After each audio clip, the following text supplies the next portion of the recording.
ব্যৱহাৰৰ ব্যৱস্থা কৰা হৈছে শিক্ষাগৃহত শৃংখলাবদ্ধভাৱে আশ্বাস গ্ৰহণ কৰিবলৈ অভিভাৱকসকলে অনুৰোধ জনাইছোঁ।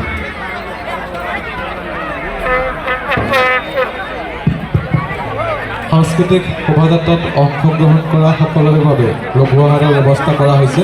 সেয়েহে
আজি মই আহি পাইছোঁ ভবানীপুৰৰ সপ্তম পহুমৰা মহোৎসৱৰ সাংস্কৃতিক যি শোভাযাত্ৰা সেই শোভাযাত্ৰা উদ্বোধনী কৰিবলৈ। খুব এক বৰ্ণময় শোভাযাত্ৰা।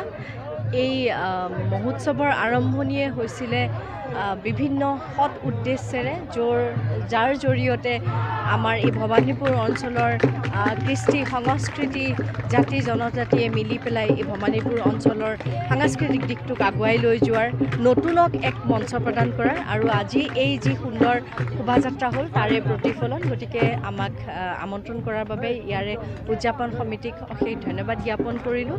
আৰু মই নথৈ আনন্দিত যে এনেকুৱা এটা শোভাযাত্ৰাৰ বা এনেকুৱা এটা মহোৎসৱৰ এটি অংশ মই হ'ব পাৰিলোঁ। ধন্যবাদ। মই ক'লোৱে ইতিমধ্যে মোৰ খুব ভাল লাগিছে আৰু ভবানীপুৰ আচলতে মোৰ প্ৰথম নহয়, থিয়েটাৰৰ সূত্ৰে আগতেও আহিছোঁ, কিন্তু পহুমৰা উৎসৱত মই প্ৰথমবাৰৰ কাৰণে আহিছোঁ। মই নথৈ আনন্দিত আৰু খুব ভাল লাগিলে এই শোভাযাত্ৰাত অংশগ্ৰহণ কৰি। নমস্কাৰ, মোৰ নাম নিৰুপম শইকীয়া। এনি ভাৰত 24 এটা নতুন অনুষ্ঠান লৈ আহি আছে, জুবিনৰ গানে কি আনে। তাৰ অডিশ্যনসমূহ অসমৰ প্ৰত্যেকটো ডিষ্ট্ৰিক্টত হ'ব আৰু এটা ৰিয়েলিটি শ্ব' হয়। আপোনালোকে দিয়া ফোন নম্বৰ যোগাযোগ কৰিব পাৰে আৰু আপোনালোকৰ ওচৰলৈ এনেও গৈ আছে তেওঁলোক, আৰু আশাবাদী যে আপোনালোকে এই অনুষ্ঠানটোত ভাগ ল'ব আৰু আশা থাকিল যে আমি খুব সুন্দৰ সুন্দৰ গায়ক দেখিবলৈ পাম। ধন্যবাদ।